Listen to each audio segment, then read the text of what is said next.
दोस्तों आज की इस वीडियो में हम बात करने जा रहे हैं मैगन नाम की इस मूवी के बारे में, इसकी एक तरह से नए पार्ट के बारे में, जिसका टाइटल रखा गया है मैगन 2.0। जी हाँ दोस्तों, ये मूवी हमें अब अपकमिंग देखने को मिलने वाली है। दोस्तों इसकी जो रिलीजिंग डेट है वो फिक्स कर दी गई है और इसका टीज़र एक तरह से लॉन्च कर दिया गया है। तो आज की इस वीडियो में हम इसी पर बात करने जा रहे हैं। पूरी जानकारी आपको बताएंगे, वीडियो को जरूर से लाइक कीजिएगा, चैनल को सब्सक्राइब कर बेल आइकन दबाकर इसे आप पर सेट कर दीजिएगा। अब इसके बारे में हम जानना चालू करते हैं। M3GAN 2.0 स्टाइल MGAN 2.0 एक आगामी अमेरिकी साइंस फिक्शन हॉरर फिल्म है जिसे जेरार्ड जॉनस्टोन ने लिखा और निर्देशित किया है। M3GAN 2022 की अगली कड़ी में एलिसन विलियम्स और violet McGraw, Ivana सखनो, Tim sharp, अरस्तु अथारी और जेमाइन क्लेमेंट के साथ अभिनय करते हुए दिखाई देंगे। जेसन ब्लम और जेम्स वान अपनी अपनी ब्लमहाउस प्रोडक्शंस और एटॉमिक मॉन्स्टर कंपनियों के तहत निर्माता के रूप में लौटते हैं। M3GAN 2.0 को यूनिवर्सल पिक्चर्स द्वारा संयुक्त राज्य अमेरिका में 27 जून 2025 को रिलीज किया जाना है। आधार: M3GAN की घटनाओं के 2 साल बाद जेम्मा एक लेखिका बन गई है और कृत्रिम बुद्धिमत्ता के विनियमन की वकालत करती है। M3GAN की तकनीक चुरा ली गई है और इसका इस्तेमाल एक रक्षा ठेकेदार द्वारा अमेलिया नामक एक जासूसी रोबोट बनाने के लिए किया गया है, जो आत्मजागरूक हो जाती है और आय अधिग्रहण पर सेट हो जाती है।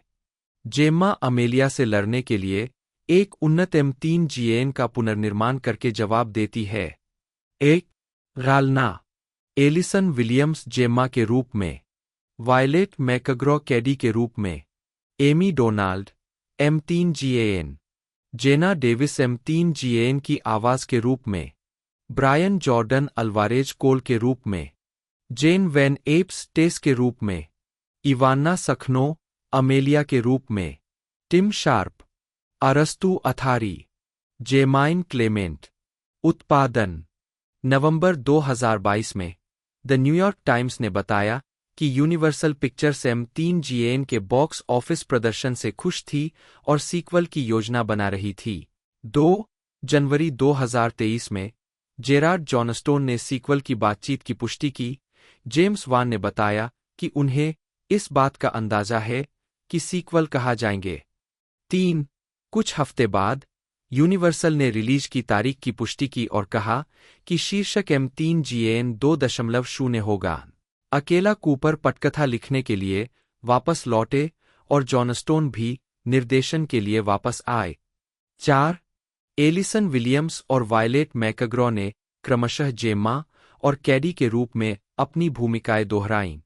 4 एमी डोनाल्ड, जेना डेविस, ब्रायन जॉर्डन अल्वारेज और जेन वान एप्स ने भी पिछली फिल्म से अपनी भूमिकाएं दोहराईं, जबकि इवाना सखनो, 5 टिम शार्प, अरस्तु अथारी और जेमाइन क्लेमेंट मुख्य कलाकारों में शामिल हुए।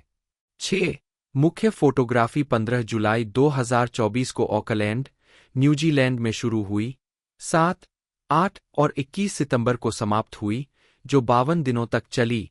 9, 10 मुक्त करना: M3GAN 2.0 को 27 जून 2025 को रिलीज किया जाना तय है। 11 यह फिल्म मूल रूप से 17 जनवरी 2025, 4 और 16 मई 2025 को रिलीज होने वाली थी। 12 संदर्भ: जेरार्ड जॉनस्टोन न्यूजीलैंड के पटकथा लेखक और निर्देशक है।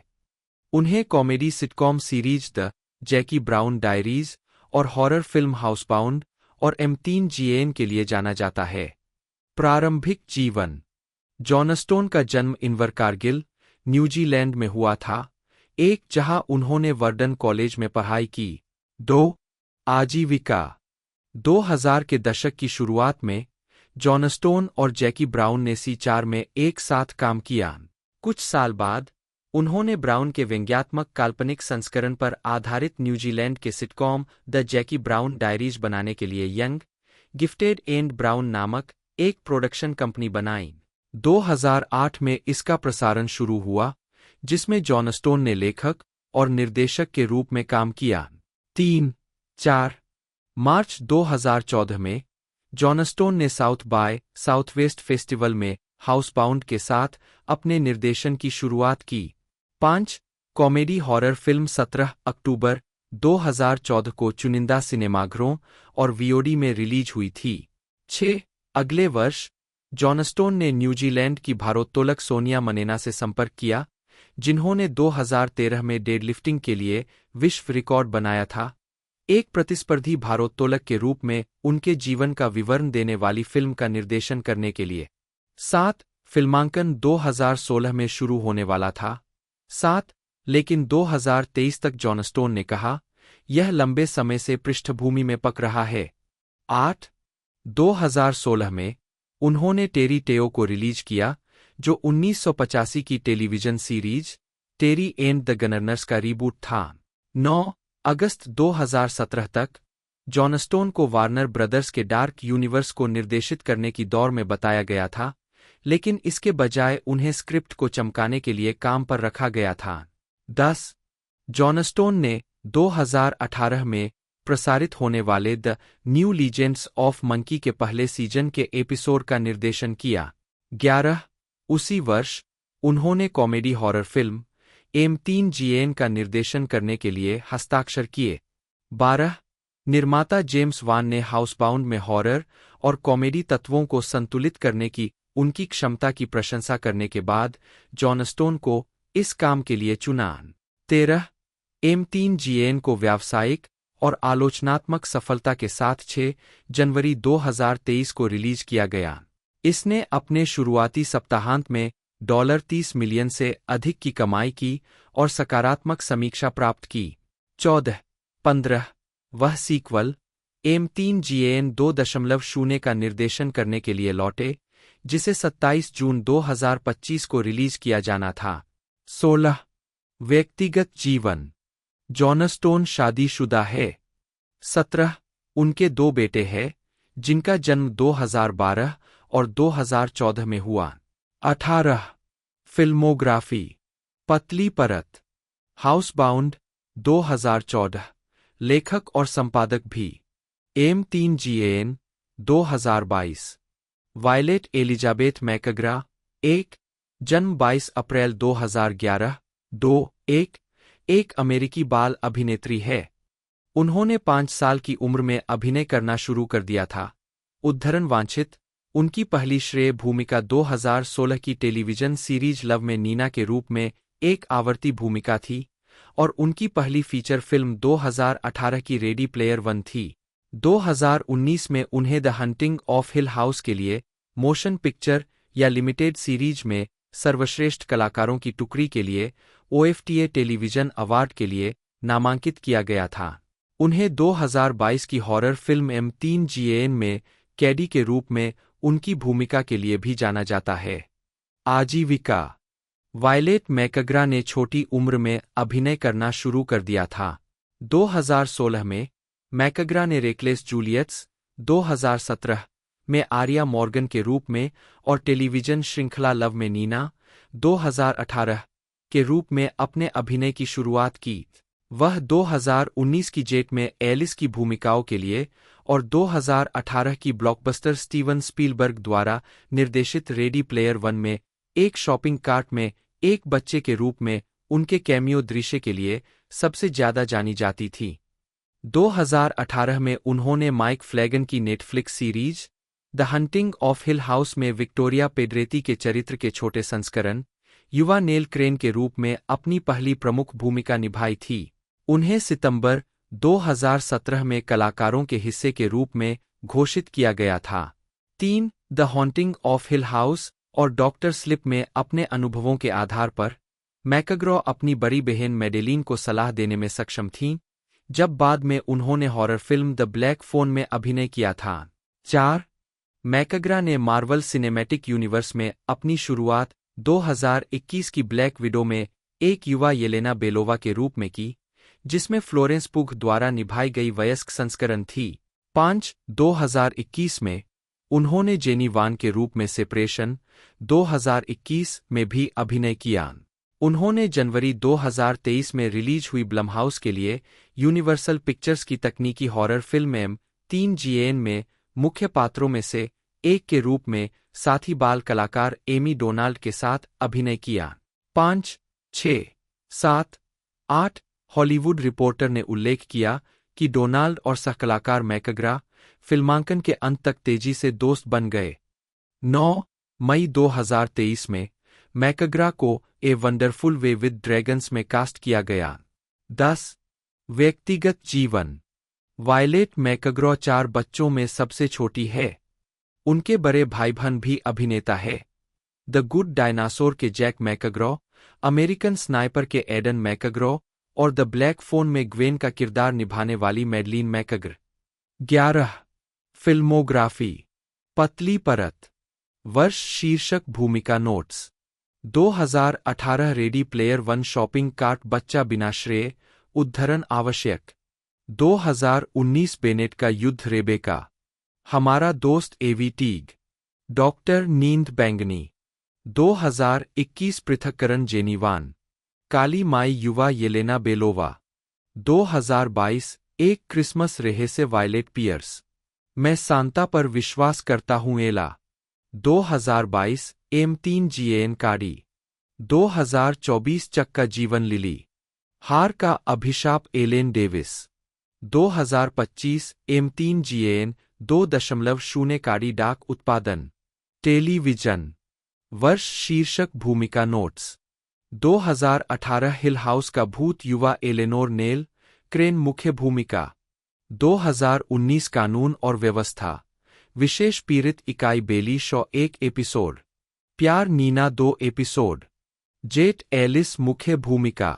संदर्भ एमी डोनाल्ड, जन्म 2010, 1, एक न्यूजीलैंड की बाल अभिनेत्री और डांसर है जिन्हें 2022 की हॉरर फिल्म M3GAN में शीर्षक चरित्र के रूप में अभिनय करने के लिए जाना जाता है। 3, 4 आजीविका। डोनाल्ड एक डांसर है। 5 जिन्होंने अंतर्राष्ट्रीय प्रतियोगिताओं में प्रदर्शन किया है। 3 उन्होंने 2019 में डांस वर्ल्ड कप में न्यूजीलैंड का प्रतिनिधित्व किया।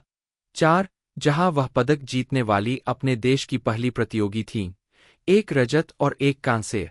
1 वह पापाकुरा में नॉरिस डांस स्टूडियो में नृत्य करती है।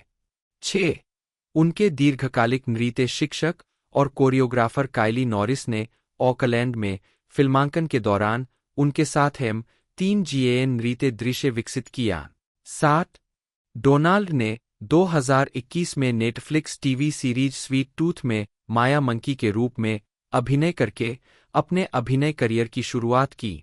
8 उनका प्रतिनिधित्व बबलगम टैलेंट एजेंसी द्वारा किया जाता है। 9 2022 की फिल्म M3GAN में डोनाल्ड ने एलिसन विलियम्स और साथी चाइल्ड स्टार वायलेट मैकग्रा के साथ कलाकारों की टुकड़ी के साथ शीर्षक चरित्र के रूप में अभिनय किया। 5, 10 M3GAN का ट्रेलर फिल्म में किलर डॉल के रूप में डोनाल्ड के डांस मूव्स और शारीरिकता के बारे में महत्वपूर्ण कवरेज के कारण वायरल हो गया। 5 डोनाल्ड ने फिल्म के लिए जेड ब्रॉफी और ल्यूक हॉकर से मूवमेंट कोचिंग प्राप्त की। 5 फिल्म में किरदार की आवाज अभिनेत्री जेना डेविस ने दी थी। फिल्म में डोनाल्ड ने अपने स्टंट खुद किए और फिल्म से किलर डांस सीक्वेंस की सहकोरियोग्राफी की जो टिकटॉक पर वायरल हो गई। 3 डोनाल्ड ने अपने दम पर कुछ कठिन मूवमेंट करना सीखकर निर्देशकों को आश्चर्यचकित कर दिया। 3, 11 फिल्म ने डोनाल्ड के अभिनय के बारे में लिखा कि यह मानवीय प्रदर्शन ही है जो वास्तव में रचना को हल्के फुल्के डरावने से लेकर भयानक तक ले जाता है। M3GAN की अधिकांश शारीरिकता सीधे डोनाल्ड से आई है। 11 हॉलीवुड रिपोर्टर ने उल्लेख किया कि डोनाल्ड और सहकलाकार मैकग्रा फिल्मांकन के दौरान घनिष्ठ मित्र बन गए। 12 व्यक्तिगत जीवन। डोनाल्ड ऑकलैंड, न्यूजीलैंड में रहते हैं। 1 फिल्मोग्राफी। टेलीविजन और फिल्म भूमिकाएं। वर्ष शीर्षक भूमिका नोट्स। 2021 वर्तमान मीठे का शौकीन माया बंदर बटा भेड़िया लड़का। 2022 M3GAN पतली परत। जेना डेविस, जन्म 5 मई 2004, 2 एक अमेरिकी अभिनेत्री, यूट्यूबर, गायिका, गीतकार और टिकटॉकर है। 3 उन्हें हॉरर फिल्म M3GAN 2022 के शीर्षक चरित्र को आवाज देने के लिए जाना जाता है। एक बाल अभिनेत्री के रूप में उन्होंने ब्रैट नेटवर्क 2017 से 2019, 2021 और डिज्नी चैनल सीरीज रेवेन होम 2018 से 2019 में आवर्ती भूमिकाएं निभाईं। उनकी आवाज के काम में ट्री हाउस डिटेक्टिव्स 2018 और वैम्पिरिना 2018 से 2020 शामिल है। वह स्मैक रिकॉर्ड्स के साथ रिलीज हुए अपने पहले सिंगल डिकैप्रियो के बाद प्रमुखता में आईं, जिसका उनके यूट्यूब चैनल पर संगीत वीडियो 4 मिलियन से अधिक बार देखा गया। प्रारंभिक जीवन और शिक्षा। जेना डेविस का जन्म टेक्सास के प्लानो में हुआ था और उन्होंने अपना शुरुआती बचपन फ्रिस्को में बिताया। जब वह 4 साल की थीं, तब मिनेसोटा चली गईं। 4 उन्होंने 10 साल की उम्र में ऑडिशन के लिए लॉस एंजिल्स की यात्रा शुरू की और अगले साल 2015 में आधिकारिक तौर पर वहां चली गईं।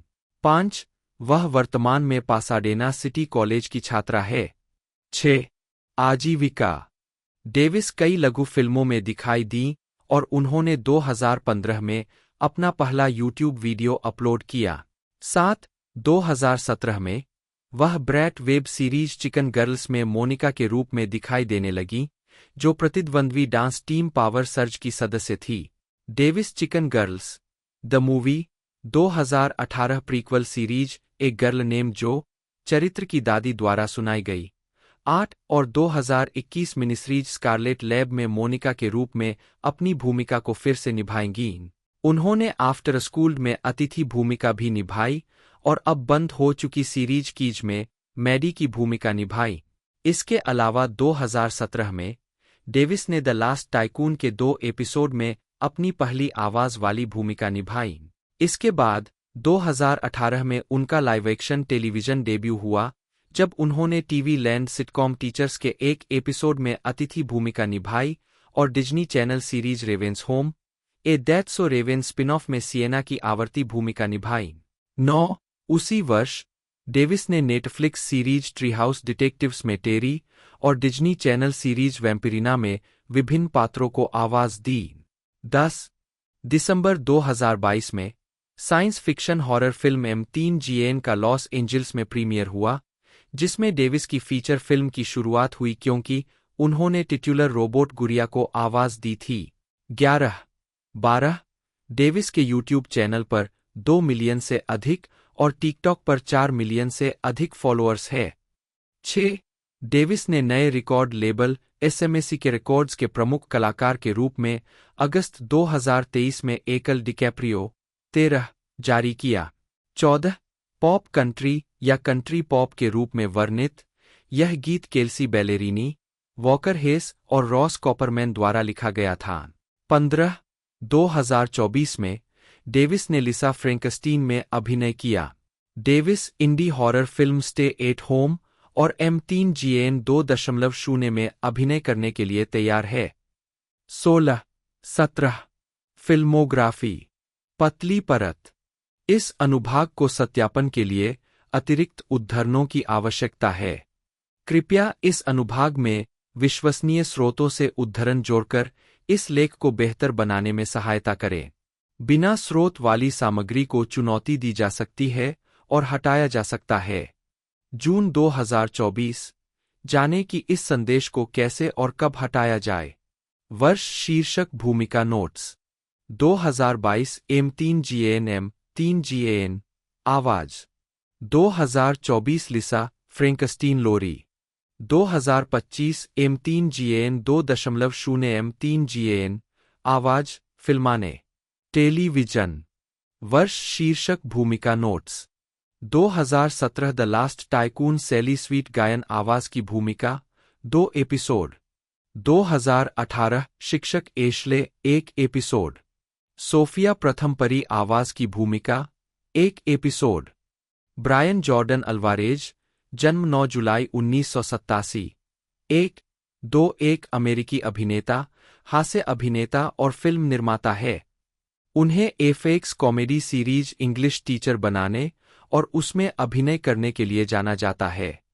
3. उन्हें उनके मूल गीतों विल एंड ग्रेस 2018 से 2020 में एस्टेफन और जेन द वर्जिन 2015 से 2016 में वेस्ले के रूप में आवर्ती भूमिकाओं M3GN और 80 फॉर ब्रैडी जैसी फिल्मों में अभिनय और उनकी खुद की बनाई फिल्मों और सीरीज के लिए भी जाना जाता है, विशेष रूप से उनकी 2016 की वेब सीरीज द गे और वंडरस लाइफ ऑफ कैलेब गैलोन्ज।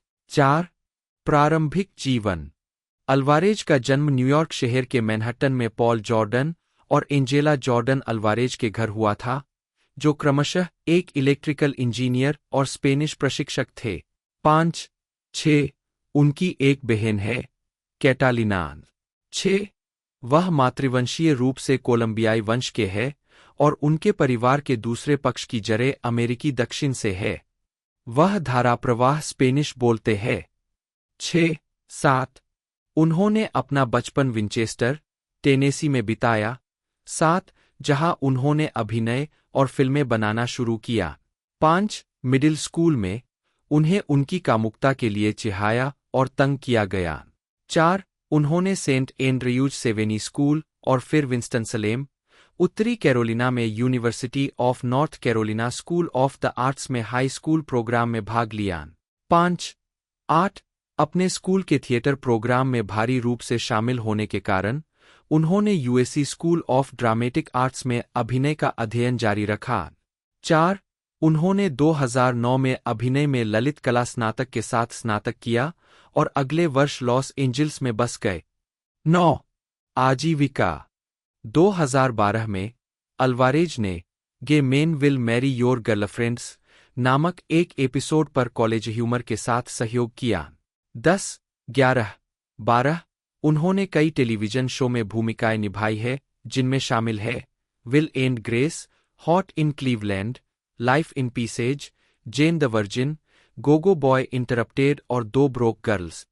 4 अक्टूबर 2014 में उन्हें MTV scripted comedy pilot self promotion में सहायक भूमिका में लिया गया था। 13 जैक ब्रैफ द्वारा निर्देशित शो को अंतः नेटवर्क द्वारा नहीं चुना गया था। 14 2016 में अल्वारेज ने 5 भाग की web comedy series the gay and wondrous life of Caleb Gallo को लिखा, निर्मित, निर्देशित और अभिनीत किया। यह सीरीज 2016 के ट्रिबेका फिल्म फेस्टिवल में अपने नए ऑनलाइन काम के हिस्से के रूप में खेली गई। 15 इस सीरीज को ब्रेकथ्रू सीरीज शॉर्टफॉर्म के लिए गोथम अवार्ड के लिए नामांकित किया गया था और इसे इंडीवायर की वर्ष की नंबर 1 वेब सीरीज का नाम दिया गया था।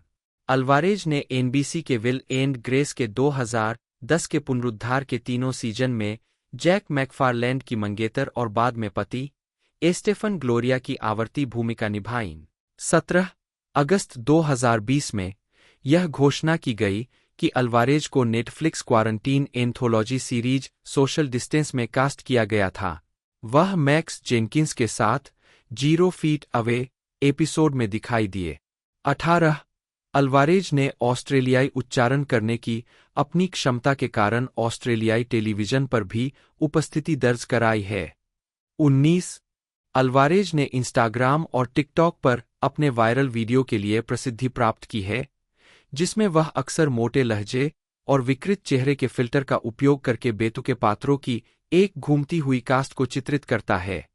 20 सितंबर 2023 में उन्होंने अपने किरदार टीजे मैक के साथ एक वीडियो पोस्ट किया, जिसमें उन्होंने सिटिंग नामक एक सुधारित गीत का प्रदर्शन किया, जो जल्दी से एक ऑनलाइन सनसनी बन गया, जिसने लाखों बार देखा और विभिन्न शैलियों में प्रशंसकों द्वारा रीमिक्स और कवर किया गया। 21, 22, 23 सिटिंग के संस्करण संयुक्त राज्य अमेरिका और ऑस्ट्रेलिया दोनों में रेडियो पर दिखाई दिए हैं, और वैनिटी फेयर ने इसे संभवतः 2023 के गर्मियों का गीत बताया है। 23-24 नवंबर 2024 नवंबर 2023 में यह घोषणा की गई कि एफएक्स ने अल्वारेज के 2022 इंग्लिश टीचर कॉमेडी पायलट को सीरीज में शामिल करने का आदेश दिया है। अल्वारेज ने सीरीज बनाई और मुख्य किरदार निभाया, जो ऑस्टिन, टेक्सास के एक हाई स्कूल में काम करने वाला एक अंग्रेजी शिक्षक है। 26 वह शो में लेखक, निर्देशक और निर्माता भी है। 27 सितंबर 2024 में पहले सीजन का प्रीमियर आलोचकों की प्रशंसा के साथ हुआ। 28 यौन उत्पीड़न के आरोप। दक्षिणी कैलिफोर्निया विश्वविद्यालय में एक छात्र के रूप में अल्वारेज ने कथित तौर पर अपनी एक महिला मित्र के प्रेमी का पीछा किया, जिसने बाद में उसके खिलाफ संपर्क न करने का आदेश दायर किया। 29 एक अन्य छात्र ने आरोप लगाया कि अल्वारेज ने बिना सहमति के उसे छुआ और कहा, यह उस बिंदु पर पहुंच गया जहां मैं इतना असहज था कि मैं उसके साथ एक ही कमरे में नहीं रहना चाहता था। 31 अगस्त 2024 में अल्वारेज के the gay and wondrous life of Caleb Gallo के सहकलाकार जॉन एबेलिंग, जिन्होंने सीरीज में बिली की भूमिका निभाई थी, ने एक इंस्टाग्राम स्टोरी पोस्ट की जिसमें अल्वारेज द्वारा यौन उत्पीड़न किए जाने का जिक्र था। उनके साथ काम करने के अपने अनुभवों की तुलना नेटफ्लिक्स सीरीज बेबी रेंडियर के कथानक से की। 32 अगले महीने इंग्लिश टीचर के प्रीमियर से एक दिन पहले एबेलिंग ने 2016 की घटना के लिए लॉस एंजिल्स पुलिस विभाग में अल्वारेज के खिलाफ यौन उत्पीड़न की रिपोर्ट दर्ज की, जिसे वल्चर ने दिसंबर 2024 की कहानी में कवर किया। एबेलिंग ने आरोप लगाया कि अल्वारेज ने 2016 के एपिसोड की शूटिंग के दौरान उनके साथ गैरसहमति से ओरल सेक्स करके एबेलिंग का यौन उत्पीड़न किया। 33, 34, 35 फिल्मोग्राफी। टेलीविजन वर्ष शीर्षक भूमिका नोट्स। 2015 क्लीवलैंड में गर्मी IN episode Cleveland calendar girls. टुकड़ों में जीवन George episode interruptus date breast move in. Rocket jump the show Sherlock episode fan friction. आत्मप्रचार व्याट टीवी पायलट। 2015 से 2016 Jane the virgin Wesley Masters 4 episode season 2।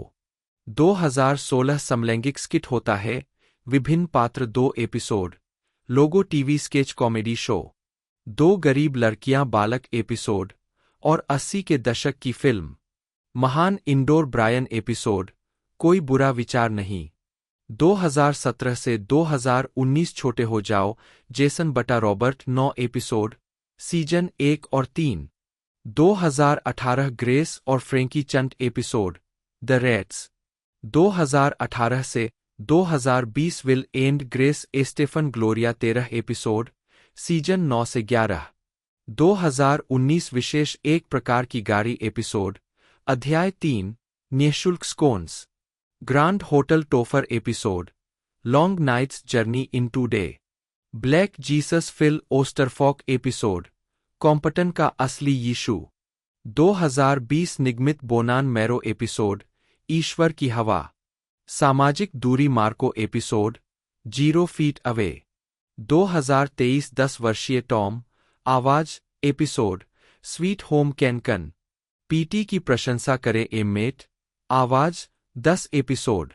2024 क्रिम्सबर्ग आवाज episode the फ्लूटिटिव। Heli इस पर है। David आवाज episode out of body slam experience get well soon. अंग्रेजी शिक्षक Ivan Marquez 8 episode. निर्माता, लेखक, कार्यकारी निर्माता और निर्देशक भी। 2025 टूगो वैन आवाज एपिसोड मून मून। फिल्में वर्ष शीर्षक भूमिका के रूप में कार्य किया इवाना अनातोलिवना सखनो यूक्रेनी। जन्म 14 नवंबर 1997। संयुक्त राज्य अमेरिका में स्थित एक यूक्रेनी अभिनेत्री और कार्यकर्ता है।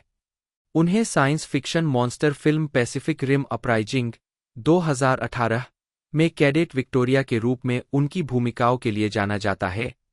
2018 की action comedy film the spy who dumped me में हिटवुमन नादेजा और 2023 की अहसोका टेलीविजन सीरीज में शिनहती। उन्होंने 2005 में पहली बार यूक्रेनी भाषा के सिटकॉम लेसिया प्लस रोमा और 2013 की बायोपिक इवान द पावरफुल में दिखाई देने के बाद यूक्रेन में पहले से ही कुछ प्रमुखता हासिल कर ली थी। प्रारंभिक जीवन इवाना सखनो का जन्म 14 नवंबर 1997 को कीव, यूक्रेन में स्थानीय फिल्म निर्माताओं के परिवार में हुआ था। एक, उनके माता-पिता हलीना कुविवचक सखनो, यूके, एक निर्देशक, और अनातोली सखनो, एक छायाकार है। 2. अभिनय का उनका सपना 2004 में शुरू हुआ जब उन्होंने फिल्म एमिली देखी। 13 साल की उम्र में इवाना सखनो ने वैंकूवर में अंग्रेजी का अध्ययन करने के लिए यूक्रेन छोड़ दिया। यहीं पर उन्हें एक कास्टिंग वर्कशॉप में जेनेट हिर्शेंसन और जेन जेनकिंस ने खोजा था। सखनो 2013 में संयुक्त राज्य अमेरिका चली गईं, अभिनय करियर बनाने के लिए हॉलीवुड में बस गईं। वहां रहते हुए उन्होंने बेवर्ली हिल्स हाई स्कूल और बाद में Lee Strasberg theatre and film institute में इवाना चुबक के साथ काम करते हुए अध्ययन किया। 3. आजीविका। सखनो की पहली टेलीविजन उपस्थिति 2005 की श्रृंखला लेस्या प्लस रोमा 4, सफल कनाडाई सिटकॉम अनगार्स, उन्हें फिल्म का एक यूक्रेनी रूपांतरण, में थी और उनकी पहली फीचर फिल्म भूमिका 2013 की biopic film Ivan the powerful में मिल्का के रूप में थी। उनकी पहली प्रमुख हॉलीवुड भूमिका थॉमस डन की 2016 की thriller film the body tree में थी। 5. इसके बाद उन्होंने 2 बड़े बजट की 2018 रिलीज पैसिफिक रिम अपराइजिंग 6, 7 और the spy who dumped me में भूमिकाएं निभाईं। 8, 9, 2019 में सखनो 10वें ओडेसा अंतर्राष्ट्रीय फिल्म महोत्सव के अंतर्राष्ट्रीय प्रतियोगिता कार्यक्रम की जूरी की सदस्य थीं। 10 अगस्त 2020 में वह 49वें मोलोडिस्ट फिल्म महोत्सव की जूरी की सदस्य थीं। 4, 2020 में उन्होंने अमेरिकी टेलीविजन सीरीज में अपनी पहली उपस्थिति दर्ज की जब उन्होंने हुलू सीरीज हाई फिडेलिटी में जो क्राविट्ज के साथ अभिनय किया। 11, उसी वर्ष उन्होंने यूक्रेनी फिल्म निर्माता स्टानिस्लाव कप्रालोव द्वारा निर्देशित thriller film let it snow में अभिनय किया। 12, 13, वह 2022 की फ्रेंच सीमित श्रृंखला द रियूनियन, ला ज्यून फिले एट ला नुइट में भी दिखाई दी। 14, नवंबर 2021 में उन्हें डिज्नी प्लस सीरीज अहसोका में कास्ट किया गया, जो स्टार वार्स फ्रेंचाइजी का हिस्सा है। 15, सक्रियतावाद। 2015 के कान फिल्म फेस्टिवल में सखनो ने रूसी अधिकारियों द्वारा बंदी बनाए गए यूक्रेनी राजनीतिक कैदियों के प्रति अपना समर्थन व्यक्त किया। 3, 24 फरवरी 2022 को यूक्रेन पर रूसी आक्रमण के बाद सखनो ने सार्वजनिक रूप से रूस की कार्रवाई की निंदा की और अपने देश का समर्थन किया। फरवरी 2023 में उन्होंने यूक्रेन के समर्थन में वाशिंगटन डीसी में द लिंकन मेमोरियल में बात की। अप्रैल में सखनो ने मॉर्निंग जो पर रूसो-यूक्रेनी युद्ध पर चर्चा की और बताया कि कैसे अमेरिकी प्रभावित यूक्रेनियों की मदद कर सकते हैं। 16, वह युद्ध से विस्थापित यूक्रेनी बच्चों को लाभ पहुंचाने के लिए यूक्रेनी कला का प्रदर्शन करने वाले यूक्रेन के धन उगाहने वाले कलाकारों में भी भागीदार थीं। 17, वह मई में शिक्षा और विज्ञान दिशा में यूक्रेन के आधिकारिक धन उगाहने वाले मंच यूनाइटेड 24 की राजदूत बनी। 18, सखनो रूसी किरदार निभाने से बचती है, जैसा कि उन्होंने 2024 में कहा था, और कोविड-19 लॉकडाउन अवधि के दौरान उन्होंने नेटफ्लिक्स के साथ एक अनुबंध तोड़ दिया, जिसके तहत उन्हें सोवियत रूस की पृष्ठभूमि वाले व्यक्ति का किरदार निभाना था। 19, 20, फिल्मोग्राफी। टिम शार्प, जन्म 1978, एक अमेरिकी अभिनेता और लेखक है। उन्हें फॉक्स सिटकॉम अनडिक्लेयर्ड में Marshall Nesbitt, Fox sitcom till death में डग वॉन स्टुसेन और स्टारज कॉमेडी ब्लंट टॉक में जिम और डिज्नी प्लस फंतासी series Percy Jackson and the Olympians में गेब उग्लियानो के रूप में उनकी भूमिकाओं के लिए जाना जाता है। प्रारंभिक जीवन और शिक्षा। शार्प फार्गो, नॉर्थ डकोटा के मूल निवासी है। उन्होंने फार्गो नॉर्थ हाई स्कूल में पढ़ाई की और पूरे स्कूल के दौरान उन्होंने ट्रोलवुड परफॉर्मिंग आर्ट्स प्रोग्राम में पढ़ाई की। हाई स्कूल से स्नातक होने के कुछ समय बाद वे American Academy of Dramatic Arts में अभिनय का अध्ययन करने के लिए न्यूयॉर्क शहर चले गए। आजीविका। शार्प ने 2001 के फॉक्स सिटकॉम अनडिक्लेयर्ड में मार्शल नेस्बिट का किरदार निभाया था, जिसमें सेथ रोजन, चार्ली हन्नम, जे बरूचेल, कार्ला गैलो और मोनिका कीना के साथ अभिनय किया था। एक एचबीओ के 6 फीट अंडर और फॉक्स सीरीज टिल डेथ में उनकी एक आवर्ती भूमिका थी। इसके बाद शार्प ने लॉरा डर्न और माइक व्हाइट द्वारा बनाई गई एचबीओ सीरीज एनलाइटन्ड में डॉगी का किरदार निभाया। 2010 में फिल्मांकन शुरू होने से कुछ समय पहले शार्प ने कॉमेडी सीरीज में रैपर अभिनेता मोस डेफ की जगह ली थी। 2 Sharp Starz cable network series blunt talk में भी नियमित थे। शार्प लॉस एंजल्स में इम्प्रोव समुदाय में बहुत सक्रिय है और उन्होंने अपराइट सिटीजन ब्रिगेड के साथ प्रदर्शन किया है। फिल्मोग्राफी। पतली परत। वर्ष शीर्षक भूमिका notes. 2002 stark raving mad Ricky Sims. 2003 चींटियों का राजा George. 2005 Americano Ryan. 2005 aurora borealis Hexeter. 2005 लात मारना और चीखना कसाई की दुकान का कर्मचारी। 2005 डिक और जेन के साथ मस्ती जैक का सहायक। 2006 पैसे वाले दोस्त रिचर्ड। 2007 सेक्स के बाद नील। 2009 कल्पना कीजिए कि लोमड़ी। 2009 stuntman bill Taylor. 2010 camera obscura कागज का टुकड़ा। 2013 फसल के आसमान के नीचे बिज्जू। 2014 एलेक्स ऑफ वेनिस जोश। 2015 नाट्यशास्त्र एक हास्य जिम। 2015 breakup girl Tim. 2016 इंद्रधनुष समय टॉड। 2017 आकर्षक लॉयड वेंडरवहील। 2018 नया रोमांटिक यान ब्रूक्स। 2019 अच्छी मुद्रा जॉर्ज। 2021 एक साथ याकूब। 2021 क्वीनपिंस बंदूक डीलर। 2025 M3 GAN 2.0 फिल्माने। टेलीविजन। वर्ष शीर्षक भूमिका नोट्स। 2000 स्पिन सिटी दूसरा प्रदर्शनकारी एपिसोड हवाई जहाज। 2000 मेडिगन मेन डाइहॉर्न एपिसोड बैचलर्स। 2001 अदृश्य आदमी काउंटर आदमी एपिसोड रोगानु सिद्धांत।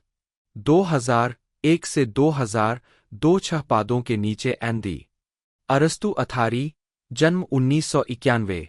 1-2 जिन्हें अरस्तु अथिरस के नाम से भी जाना जाता है। 3 एक अमेरिकी हास्य अभिनेता और फिल्म निर्माता है।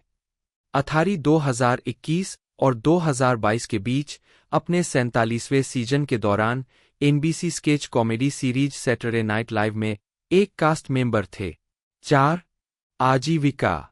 स्टैंड अप कॉमेडी में अपना करियर शुरू करने के बाद अथारी ने मुस्लिम अमेरिकी कॉमेडियन हसन मिनहाज, आसिफ अली और फ़हीम अनवर के साथ ग्रुप नाम गोटफेस के तहत स्केच पर काम करना शुरू किया। 5 उनके स्केच वर्क का 1 घंटे का विशेष कार्यक्रम 2018 में कॉमेडी सेंट्रल पर प्रसारित हुआ। 6 एचबीओ के सिलिकॉन वैली के अंतिम सीजन में गेब के रूप में उनकी एक आवर्ती भूमिका थी। 7 अथारी radio show this American life की parody improvised podcast this is Americans live की सहमेजबानी भी करती है। उद्धरण वांछित।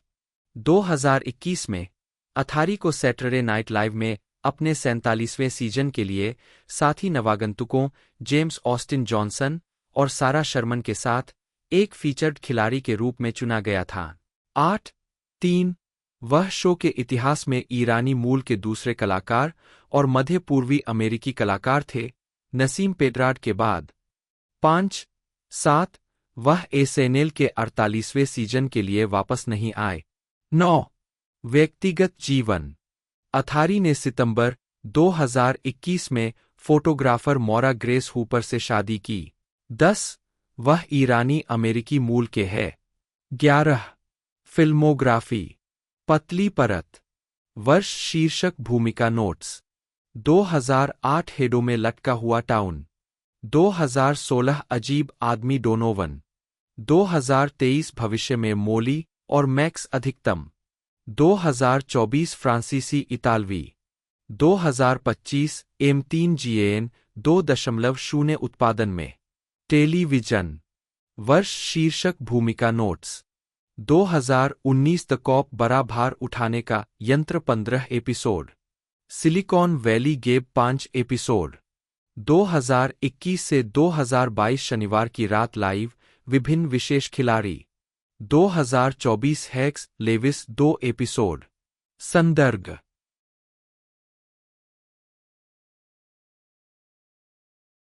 क्लेमेंट कई फीचर फिल्मों में नजर आ चुके हैं। उनकी पहली फिल्म न्यूजीलैंड के जेसन स्टटर द्वारा निर्देशित कुंग फू कॉमेडी टोंगन निंजा थी। उन्होंने स्टटर के साथ अब तक 2 और फिल्मों में काम किया है। कम बजट की भूत कॉमेडी डायग्नोसिस, डेथ और ड्रामा प्रेडिकेमेंट, जो न्यूजीलैंड के दिवंगत उपन्यासकार रोनाल्ड ह्यूग मॉरिसन की किताब पर आधारित है। क्लेमेंट ने नेपोलियन डायनामाइट के जेरेड हेस द्वारा निर्देशित अमेरिकी कॉमेडी जेंटलमैन ब्रोंकोस में भी भूमिका निभाई है। इस भूमिका के लिए उन्हें सर्वश्रेष्ठ सहायक पुरुष के लिए इंडिपेंडेंट स्पिरिट अवार्ड के लिए नामांकन मिला। हालांकि जेंटलमैन ब्रोंकोस को आलोचकों द्वारा लगभग सार्वभौमिक रूप से खराब माना गया था, कुछ 14 ने प्रशंसा के लिए क्लेमेंट के प्रदर्शन को चुना। 2011 में उन्होंने रियो में निगेल की आवाज दी और 2012 में वे मेन इन ब्लैक 3 में मुख्य प्रतिपक्षी बोरिस द एनिमल के रूप में दिखाई दिए। 2012 में जेमाइन ने ताइका वेटिटी के साथ what we do in the shadows नामक एक वैम्पायर मॉक्यूमेंट्री का सहलेखन, सहनिर्देशन और अभिनय किया। इसका प्रीमियर 19 जनवरी 2014 को सनडांस फिल्म फेस्टिवल में हुआ। उन्होंने रियो 2 में निगेल के रूप में अपनी भूमिका को भी दोहराया। क्लेमेंट ने अंतर्राष्ट्रीय स्तर पर टेलीविजन विज्ञापनों में अभिनय किया है और न्यूजीलैंड में कई अन्य लोगों के लिए वॉइस ओवर प्रदान किया है।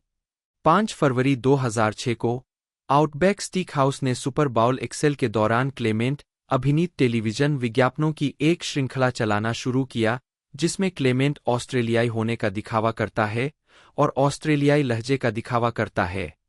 फ्लाइट ऑफ द कॉनकॉर्ड्स के लंबे समय से चल रहे चुटकुलों में से एक न्यूजीलैंड और ऑस्ट्रेलिया के बीच पारंपरिक प्रतिद्वंद्विता और उनके लहजे के बीच अंतर है। अभियान जुलाई 2006 में समाप्त हो गया। क्लेमेंट पुरस्कार विजेता रेडियो कार्य में शामिल रहे हैं। 1999 में क्लेमेंट चैनल जेड वेलिंगटन के लिए ट्रैशर्ड के लेखक के रूप में रेडियो पुरस्कार विजेता थे। 2000 में उन्हें द सनग्लास स्टोर के लिए एक विशेष रेडियो पुरस्कार प्रशंसा दी गई। 16 फ्लाइट ऑफ द कॉनकॉर्ड्स पर अपने टेलीविजन कार्य के अलावा क्लेमेंट न्यूजीलैंड में स्किट्स और टेलीलॉफ्स के लेखक और कलाकार थे।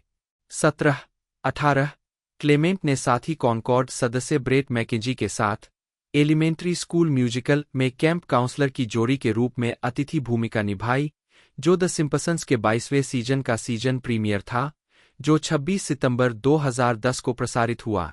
2009 में फैंटास्टिक फेस्ट में क्लेमेंट ने 2014 की फिल्म मपेट्स मोस्ट वांटेड में रूसी गुलाग के कैदी की भूमिका भी निभाई, जो द मपेट्स 2011 का सीक्वल है। क्लेमेंट को ऑस्ट्रेलियाई पत्रिका हू के एक विशेष संस्करण में 2008 के 100 सबसे सेक्सी लोगों में से एक के रूप में दिखाया गया था। 20 साथी कॉनकॉर्ड सदस्य मैकेंजी उसी सूची में दिखाई दिए।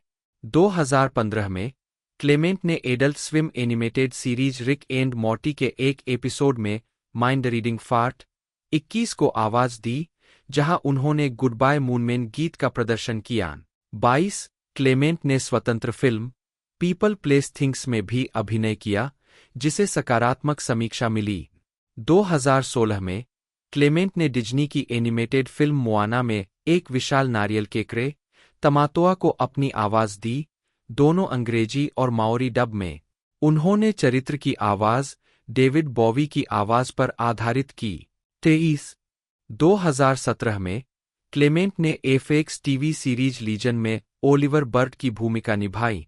उन्होंने द लेगो बैटमैन मूवी में सौरोन की आवाज भी दी। 2019 में क्लेमेंट ने बेल्जियम की फिल्म पैट्रिक में एक संगीतकार की भूमिका निभाई। उनका किरदार एक भ्रमणशील संगीतकार जो एक नेचुरिस्ट कैंप का दौरा करता है, फिल्म की अवधि के दौरान पूरे कपड़े पहने कुछ पात्रों में से एक था। व्यक्तिगत जीवन। क्लेमेंट के परिवार के पास जब वह लड़का था तब कार नहीं थी और नतीजतन उसने कभी गाड़ी चलाना नहीं सीखा। 24 अगस्त 2008 में क्लेमेंट ने अपनी लंबे समय से प्रेमिका, थिएटर अभिनेत्री और नाटककार मिरांडा मांसियाडिस से शादी की। 25 उनके बेटे सोफोकल्स इराया का जन्म अक्टूबर 2008 में न्यूयॉर्क शहर में हुआ था और उसका नाम मांसियाडिस के ग्रीक परदादा सोफोकल्स और क्लेमेंट के पूर्वज इरायाते अमाओतेरंगीते व्हाइटी के नाम पर रखा गया है। 24 वे वेलिंगटन में रहते हैं। फिल्मोग्राफी। जेमाइन एटिया महाना क्लेमेंट, जन्म 10 जनवरी 1974, 2 न्यूजीलैंड के एक अभिनेता, हास्य अभिनेता, संगीतकार और फिल्म निर्माता है। उन्होंने ब्रेट मैकेंजी के साथ संगीत में कॉमेडी जोड़ी फ्लाइट ऑफ द कॉनकॉर्ड्स के रूप में कई एल्बम जारी किए हैं और बीबीसी और एचबीओ दोनों के लिए फ्लाइट ऑफ द कॉनकॉर्ड्स नामक एक कॉमेडी टीवी सीरीज बनाई है, जिसके लिए उन्हें 6 प्राइम टाइम एमी नामांकन मिले। उन्होंने eagle versus shark 2007, gentleman Broncos 2009, main in black 3 2012, people places things 2015, humour me 2017, the festival 2018 और अवतार द वे ऑफ वाटर 2022 जैसी फिल्मों में भूमिकाएं निभाई है। उन्होंने डिस्पिकेबल मी 2010, रियो 2011 और रियो 2 2014, मोआना 2016 और द लेगो बैटमैन मूवी 2017 के लिए आवाज का काम भी किया है। 2014 में उन्होंने what we do in the shadows के साथ अपने निर्देशन की शुरुआत की, जिसे उन्होंने ताइका वेटिटी के साथ सहलिखा, सहनिर्देशित और सहअभिनय भी किया और बाद में एफएक्स टेलीविजन श्रृंखला what we do in the shadows के लिए एक शो में रूपांतरित किया। प्रारंभिक जीवन। जेमाइन एटिया महाना क्लेमेंट 3 का जन्म 10 जनवरी 1974 को वेरारापा के मास्टरटन में हुआ था। 4 और वहीं एक मजदूर वर्ग के परिवार में उनकी मां और दादी मैकारा ने उनके 2 भाइयों के साथ उनका पालन पोषण किया। 5 क्लेमेंट अपनी मां के माध्यम से माओरी, ngaती कहूंगुनु वंश के हैं और रंगातिरा प्रमुख इरायाते अमाओतेरंगीते व्हाइटी के प्रत्यक्ष वंशज है, जो उनके परदादा है। 7 उनके पाकेहा पिता रॉबर्ट फ्रीजिंग वर्क्स में कार्यरत थे और शराब की लत से जूझ रहे थे। जब क्लेमेंट एक बच्चे थे तब उन्होंने घर छोड़ दिया था। रॉबर्ट बाद में मिडहर्स्ट, तारानाकी में एक सना हुआ ग्लास कलाकार बन गए। क्लेमेंट बाद में एक वयस्क के रूप में अपने पिता के साथ फिर से जुड़ गए और अब उनके साथ एक मजबूत और प्यार भरा रिश्ता रखते हैं। 8 क्लेमेंट की मां और दादी का बचपन में उन पर गहरा प्रभाव था, जिससे उनकी हास्य भावना प्रेरित हुई। 9 विभिन्न माराई की यात्राओं पर नियमित रूप से रिश्तेदारों से मिलने के माध्यम से अपने माओरी जातीयता से एक मजबूत संबंध होने के बावजूद स्कूलों में माओरी भाषा बोलने पर प्रतिबंध का मतलब था कि क्लेमेंट लगभग पूरी तरह से अंग्रेजी बोलने वाले वातावरण में बड़ा हुआ। उन्होंने इस बारे में अपने पछतावे के बारे में बात की है और भावनात्मक रूप से अपनी दादी के शारीरिक शोषण के बारे में बताया है, जो ते रेओ माओरी बोलने के लिए स्कूल में सहे थे। 9 उन्होंने मास्टरटन में मकौरा कॉलेज में पढ़ाई की। स्कूल खत्म करने के बाद वे वेलिंगटन चले गए, जहां उन्होंने विक्टोरिया यूनिवर्सिटी ऑफ वेलिंगटन में ड्रामा और फिल्म की पढ़ाई की। वहां उनकी मुलाकात ताइका वेटिटी से हुई, जिसके साथ उन्होंने so you are a man और ह्यूमर बीस्ट्स का गठन किया। 2004 में ह्यूमर बीस्ट्स ने the untold tales of Maui नामक एक स्टेज शो में न्यूजीलैंड का दौरा किया। 10 जो माउई की पारंपरिक माओरी किंवदंतियों का पुनर्लेखन था। इस जोड़ी को न्यूजीलैंड का सर्वोच्च हास्य सम्मान बिली टी अवार्ड मिला। विश्वविद्यालय में अपने समय के दौरान उनकी मुलाकात ब्रेट मैकेंजी से भी हुई, जिनके साथ उन्होंने एडिनबर्ग में प्रदर्शन किया। इस प्रकार फ्लाइट ऑफ द कॉनकॉर्ड्स का गठन हुआ। आजीविका। संगीत। क्लेमेंट 2010 में क्लेमेंट और मैकेंजी ने अंतर्राष्ट्रीय स्तर पर दौरा किया और 4 सीडी जारी की। 2002 में फोक द वर्ल्ड टूर, 2007 में द डिस्टेंट फ्यूचर ईपी, सर्वश्रेष्ठ हास्य एल्बम के लिए 2008 ग्रैमी पुरस्कार विजेता, 2008 में फ्लाइट ऑफ द कॉनकॉर्ड्स और 2009 में I told you I was free कीन। 2005 में कॉनकॉर्ड्स ने बीबीसी रेडियो 2 पर 6 भागों वाला कॉमेडी रेडियो कार्यक्रम फ्लाइट ऑफ द कॉनकॉर्ड्स का निर्माण किया। वे late night with Conan O'Brien, the late show with David Letterman और द लेट लेट शो में नजर आए। 2005 में एचबीओ के वन नाइट स्टैंड में नजर आने के बाद कॉनकॉर्ड्स को उनकी अपनी 12 भागों वाली एचबीओ श्रृंखला फ्लाइट ऑफ द कॉनकॉर्ड्स की पेशकश की गई। 11 इसका पहला सीजन जून से सितंबर 2007 तक चला और दूसरे सीजन के लिए नवीनीकृत किया गया, जो जनवरी से मार्च 2009 तक अमेरिका में एचबीओ पर प्रसारित हुआ। 12 दिसंबर 2009 में कॉनकॉर्ड्स ने घोषणा की कि शो का तीसरा सीजन नहीं होगा। 13 फिल्म और टेलीविजन।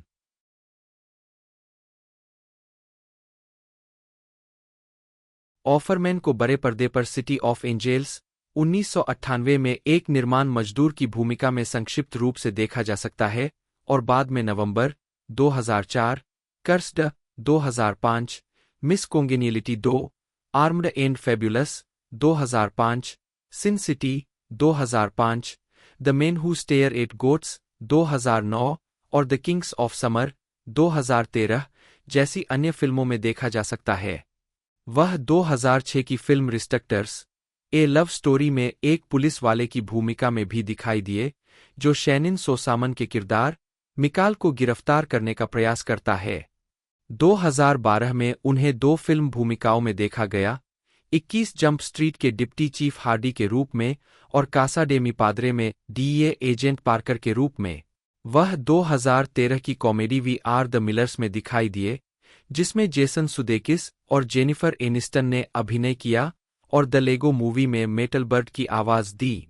ऑफरमैन ने पंक बैंड फिडलर के 2013 के गीत कोकीन के वीडियो की कल्पना की और उसमें अभिनय किया। 11 ऑफरमैन ने बिलीव मी में एक शराबी कॉलेज मार्गदर्शन परामर्शदाता की भूमिका भी निभाई। ऑफरमैन ने फार्गो 2015 के दूसरे सीजन में कार्ल वेयर्स की आवर्ती भूमिका निभाई। ऑफरमैन ने पत्नी मेगन मुली के साथ मिलकर ग्रैंडपा माइक की आवाज दी, जिन्होंने होटल ट्रांसिल्वेनिया 2, 2015 में दादी लिंडा की आवाज दी थी। उन्होंने द फाउंडर 2016, 2023 में Offerman HBO series the last of us के तीसरे एपिसोड में बिल के रूप में दिखाई दिए। उनके प्रदर्शन उनके सहकलाकार मरे बार्टलेट के साथ समीक्षकों द्वारा प्रशंसित थे। कुछ आलोचकों ने इसे करियर का सर्वश्रेष्ठ प्रदर्शन कहा और इनवर्स के डेस जॉनसन ने उन्हें एमी योग्य करार दिया। 13, 14, 15 उन्होंने 2023 क्रिएटिव आर्ट्स एमी अवार्ड्स में एक ड्रामा सीरीज में अतिथि अभिनेता का पुरस्कार जीता। 16 इसके अलावा 2023 में ऑफरमैन ने जैकब ट्रेमब्ले, डेनिस क्वेड के साथ एक क्राइम थ्रिलर सॉवरेन के लिए भी काम किया है। 17, 18 ऑफरमैन 2025 की film mission impossible the final reckoning में भी दिखाई देंगे। 19 अन्य उद्यम। लिखना।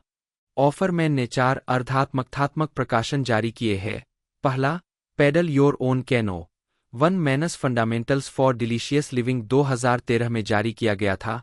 उनका दूसरा, gumption relighting the torch of freedom with America's gutsiest troublemakers 26 मई 2015 को जारी किया गया था। तीसरा, good clean fun misadventure in sawdust 8 Offerman woodshop 18 अक्टूबर 2016 को जारी किया गया था। उनकी चौथी पुस्तक, where the deer and the antelope play the pastoral observation of one ignorant American who loves to walk outside 12 अक्टूबर 2021 को जारी की गई थी। Comedy tour. 2017 में ऑफरमैन ने अपना फुल बुश टूर लॉन्च किया, जिसमें अमेरिका और कनाडा में 28 शो शामिल थे।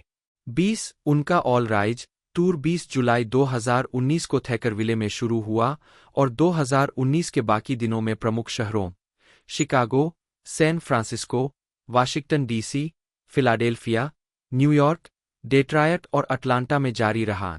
थिएटर 2014 में ऑफरमैन और मुल्ली ने of Broadway one act play Annapurna में एक दूसरे के साथ अभिनय किया। दोनों एक अलग थलग जोड़े की भूमिका निभाते हैं जो आखिरी बार फिर से मिलते हैं। 2015 में ऑफरमैन ने हंटिंगटन थिएटर कंपनी के साथ ए कॉन्फेडरेसी ऑफ डन्स के नाट्य रूपांतरण में इग्नाटियस जे रेली के रूप में अभिनय किया। 22 लकड़ी ऑफरमैन 2001 से लॉस एंजिल्स में 6 कारीगरों और महिलाओं के दल के साथ ऑफरमैन वर्कशॉप चलाते हैं। 23-24 उन्होंने कहा है कि टीवी और फिल्मों में अभिनय करना वुडशॉप में मेरी शैली को बाधित कर रहा है और अगर मेरे पास सिर्फ वुडवर्किंग और लाइव थिएटर का जीवन होता तो यह मेरे लिए बिल्कुल ठीक होता।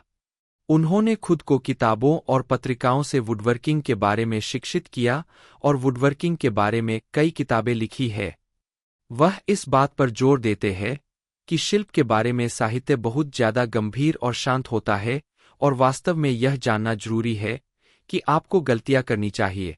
25 व्यक्तिगत जीवन ऑफरमैन ने 20 सितंबर 2003 को अभिनेत्री मेगन मुल्ली से शादी की।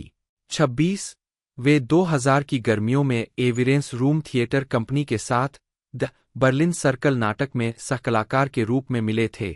27 उन्होंने Will and grace, parks and recreation, the kings of summer, smashed, hotel Transylvania 2, bobs burgers, you, me and the apocalypse, the great north और द अम्ब्रेला एकेडमी जैसी श्रृंखलाओं और फिल्मों में साथ काम किया है। उन्होंने 2016 में एक लाइव कॉमेडी टूर शुरू किया जिसका विषय उनकी सेक्स लाइफ थी। 28 2019 में उन्होंने in bed with Nick and Megan की शुरुआत की जो मेहमानों के इंटरव्यू के दौरान उनके निजी जीवन पर चर्चा करने वाला एक पॉडकास्ट है। 29-30 राजनीति निकोलस डेविड ऑफरमैन जन्म 26 जून 1970 एक अमेरिकी अभिनेता है। वे एनबीसी के सिटकॉम पार्क्स एंड रिक्रिएशन 2009 से 2015 में रॉन स्वानसन की भूमिका के लिए व्यापक रूप से जाने गए जिसके लिए उन्हें कॉमेडी में व्यक्तिगत उपलब्धि के लिए टेलीविजन क्रिटिक्स एसोसिएशन अवार्ड मिला और उन्हें कॉमेडी सीरीज में सर्वश्रेष्ठ सहायक अभिनेता के लिए क्रिटिक्स चॉइस टेलीविजन अवार्ड के लिए 2 बार नामांकित किया गया। ऑफरमैन एफएक्स सीरीज फार्गो 2015 के दूसरे सीजन में भी नजर आए हैं जिसके लिए उन्हें क्रिटिक्स चॉइस टेलीविजन अवार्ड के लिए नामांकन मिला। साथ ही FX on Hulu series Pam and Tommy 2022 और HBO series the last of us 2023 जिसके लिए उन्होंने ड्रामा सीरीज में उत्कृष्ट अतिथि अभिनेता का प्राइम टाइम एमी अवार्ड जीता।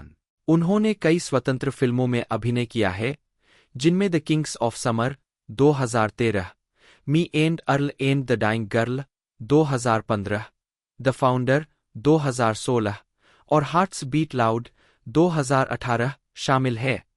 ऑफरमैन के अन्य कामों में the house of tomorrow 2017 film में कार्यकारी निर्माता और अभिनय शामिल है। उन्होंने एलेक्स गारलैंड द्वारा निर्देशित फिल्म सिविल वॉर 2024 में संयुक्त राज्य अमेरिका के राष्ट्रपति की भूमिका भी निभाई। उन्होंने ग्रेविटी फॉल्स 2012 से 2016 में एजेंट पॉवर्स को आवाज दी और द लेगो मूवी फ्रेंचाइजी 2014 से 2019, hotel Transylvania 2 2015, ice age, collision course 2016 और सिंग फिल्म फ्रेंचाइजी 2016 वर्तमान के लिए आवाज अभिनय का काम किया है। उन्होंने have a good trip, adventures in psychedelics 2020 की भी मेजबानी की। उन्होंने पार्क्स एंड रिक्रिएशन की सहकलाकार एमी पोहलर के साथ एनबीसी रियलिटी प्रतियोगिता श्रृंखला मेकिंग इट 2018 से 2021 की सहमेजबानी शुरू की। इस जोड़ी को रियलिटी या प्रतियोगिता कार्यक्रम के लिए उत्कृष्ट होस्ट की श्रेणी में प्राइम टाइम एमी पुरस्कार के लिए 3 नामांकन प्राप्त हुए।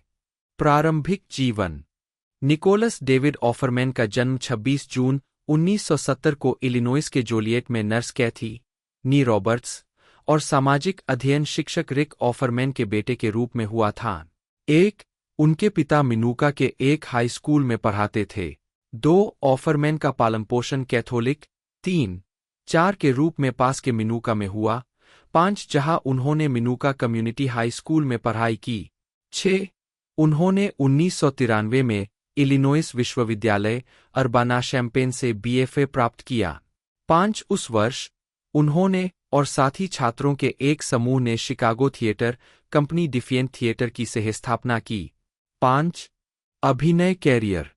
ऑफरमैन 1990 के दशक के मध्य में शिकागो में रहते थे, जहां उन्होंने स्टेपेनवुल्फ, गुडमैन और विजडम ब्रिज जैसी थिएटर कंपनियों के साथ भाग लिया। स्टेपेनवुल्फ में उन्होंने एक फाइट कोरियोग्राफर और मास्टर कारपेंटर के रूप में भी काम किया। 7. इस दौरान ऑफरमैन एमी पोहलर से परिचित हुए, जो शिकागो के इम्प्रोव कॉमेडी सीन से काफी जुड़ी हुई थीं। 5.